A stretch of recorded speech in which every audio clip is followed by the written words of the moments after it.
Good morning बच्चों, आज सबका स्वागत है मेरे channel learn science with math में। मैं रचना पांडे आप सबका स्वागत करती हूँ अपने चैनल में।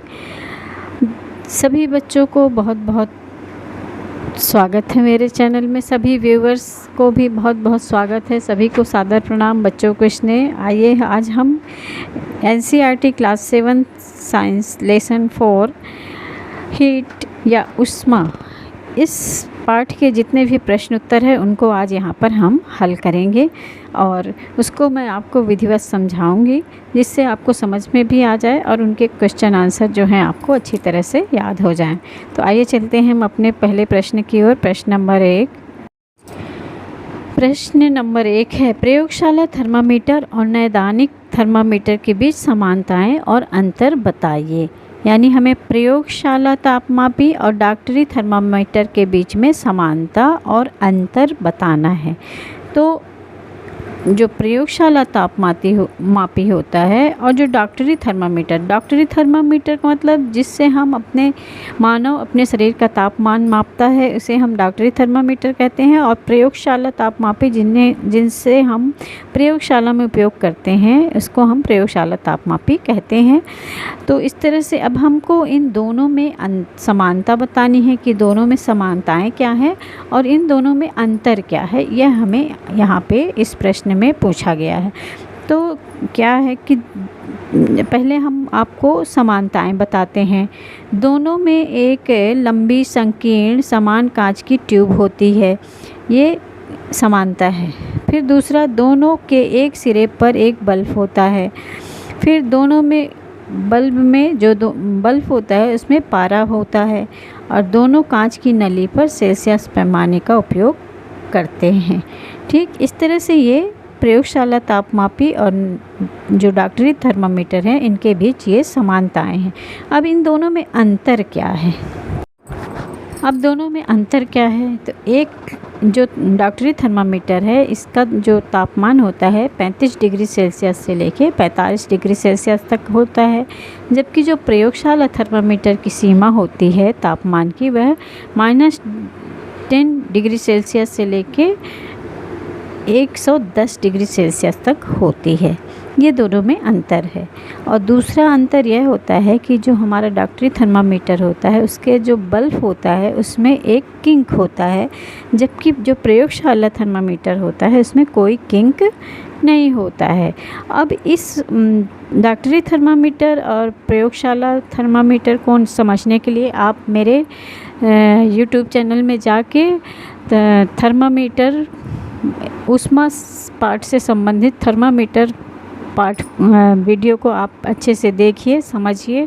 तो वहाँ पे आप डॉक्टरी थर्मामीटर और जो प्रयोगशाला थर्मामीटर है, इन दोनों में आपको अंतर स्पष्ट समझ में आ जाएगा। मैंने उसमें बहुत अच्छे से विधिवत पूरी विषय वस्तु को समझाया है, तो इससे आपको डॉक्टरी थर्मामीटर और प्रयोगशाला थर्मामीटर दोनों में बहुत अच्छे से समझ में आ जाएगा।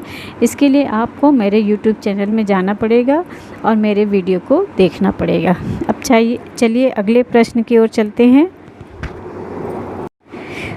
प्रश्न नंबर 2, उष्मा चालक तथा उष्मारोधी प्रत्येक के 2 उदाहरण दीजिए। तो उष्मा चालक और उष्मारोधी क्या है? तो उष्मा चालक यानी जिससे होकर उष्मा प्रवाहित होती है, वह उष्मा चालक है, और जिसमें उष्मा प्रवाहित नहीं होती वह उष्मारोधी है। तो आइए इसका उत्तर जानते हैं। प्रश्न नंबर 2 का उत्तर है कि उष्मा चालक जो है, यानी जिससे होकर उष्मा प्रवाहित होती है, तो इसका उदाहरण है एल्यूमिनियम और दूसरा तांबा। और उष्मारोधी जिससे में उष्मा प्रवाहित नहीं होती है, तो इसका उदाहरण है लकड़ी और दूसरा प्लास्टिक। इनमें उष्मा प्रवाहित नहीं होती है, अर्थात ये विद्युत उष्मा के रोधी होते हैं।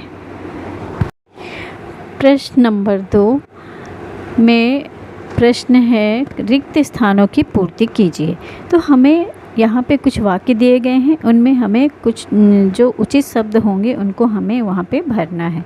तो पहला प्रश्न है कि किसी वस्तु की जानकारी हमें किसके द्वारा होती है? कोई वस्तु कितनी गर्म है इसकी जानकारी हमें किसके द्वारा होती है?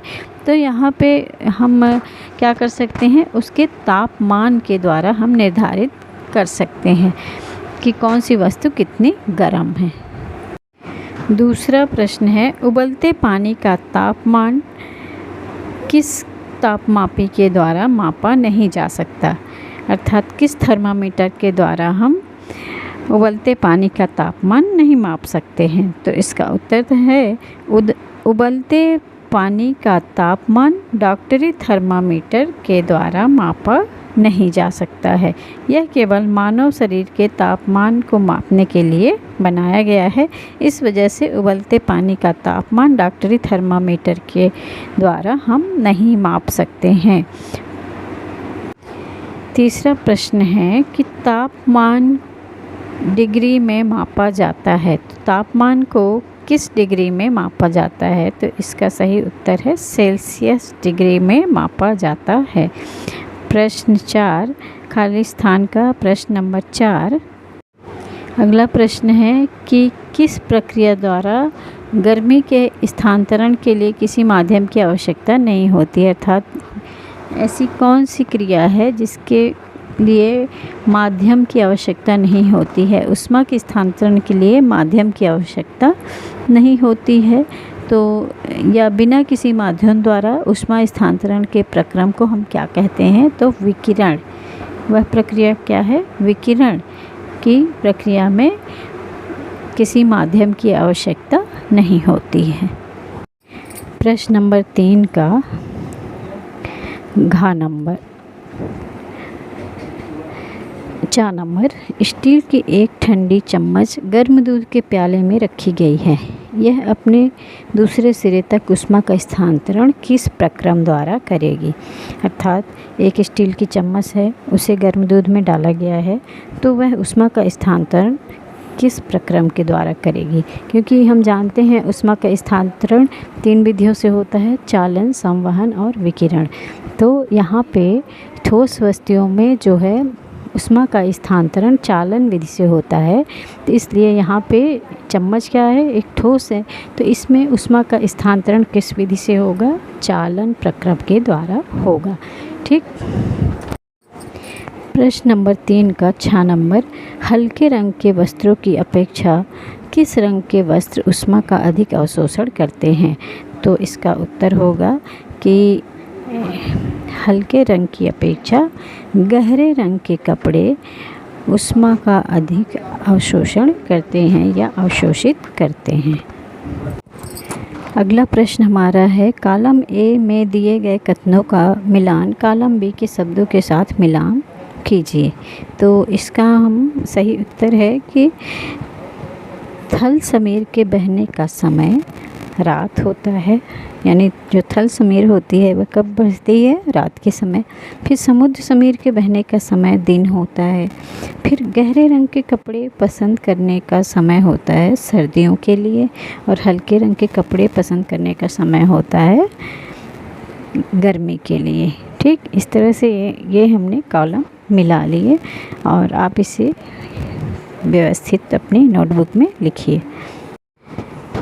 प्रश्न नंबर 5, सर्दियों में एक मोटा वस्त्र पहनने की तुलना में उसी मोटाई का कई परतों का बना वस्त्र अधिक उष्णता क्यों प्रदान करता है? व्याख्या कीजिए।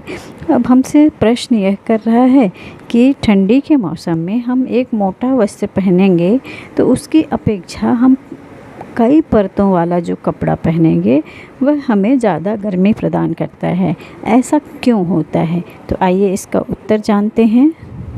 तो इसका उत्तर है कि अधिक परतें सर्दियों में हमें गर्म रखती हैं, क्योंकि उनके बीच जो जगह होती है उनमें वायु भरी होती है, और वायु जो है यह एक कुचालक है, यह शरीर से गर्मी को बाहर नहीं निकलने देती है। इसलिए हमें कई परतों का कपड़ा पहनना चाहिए एक मोटा कपड़ा पहनने की अपेक्षा। आज इस वीडियो में इतना ही। और जो प्रश्न आपके बचे हुए हैं 5-6, वो सारे प्रश्न मैं अगले वीडियो में आपको बना के दूंगी। तब तक के लिए आप इनको अपने नोटबुक में लिखिए और इन्हें बार बार सुन के समझिए और कमेंट में अपना नाम ज़रूर लिखिए और लाइक शेयर कमेंट ज़रूर किया करिए। तब तक के लिए थैंक यू। मिलते हैं अगले वीडियो में। Thank you.